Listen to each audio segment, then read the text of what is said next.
முதலில் நான் வாகனம் வாங்குவதற்கு எனக்கு பொருள் உதவி செய்தவர் அவர்.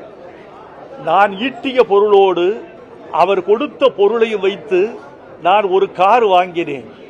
காரை கொண்டு போய் அவரிடம் காட்டினேன். மகிழ்ச்சி என்று சொன்னவர் ஒரு வார்த்தை சொன்னார். அது ஒரு தத்துவம். காரில் ஏறுவது முக்கியமல்ல கவிஞரே, காரை விட்டு இறங்காதிருப்பது முக்கியம் என்று சொன்னார். இன்று வரை அதை கட்டி காப்பாற்றி வருகிறேன். முரட்டுக்காளையில் இருந்து அவருடைய புது அத்தியாயம் தொடங்கியது.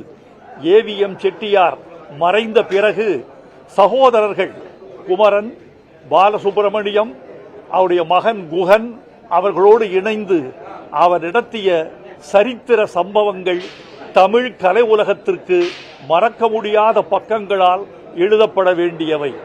ஒரு தயாரிப்பாளர் மறைந்து விட்டார் என்பதா, ஒரு கனவான் மறைந்து விட்டார் என்பதா, ஒரு சகோதரர் மறைந்து விட்டார் என்பதா, ஏவிஎம் சரவணன் என்ற பெயர் தமிழ் திரையுலகில் மறக்க முடியாத கல்வெட்டுகளில் எழுதக்கூடிய பெயராக இருக்கும்.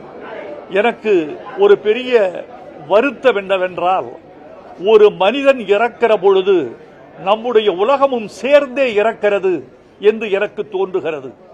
என்னை பொறுத்தளவில் ஏவிஎம் சரவணன் இறந்த பொழுது சென்னை 26 எனக்கு இறந்து விட்டது என்றே தோன்றுகிறது. அவரது புகழ் வாழ்க, அவரது நினைவுகள் நீடு வாழ்க. அவர் விட்டு சென்ற நாகரிகம், பண்பாடு கலை உலகில் நீடு நிலவுக.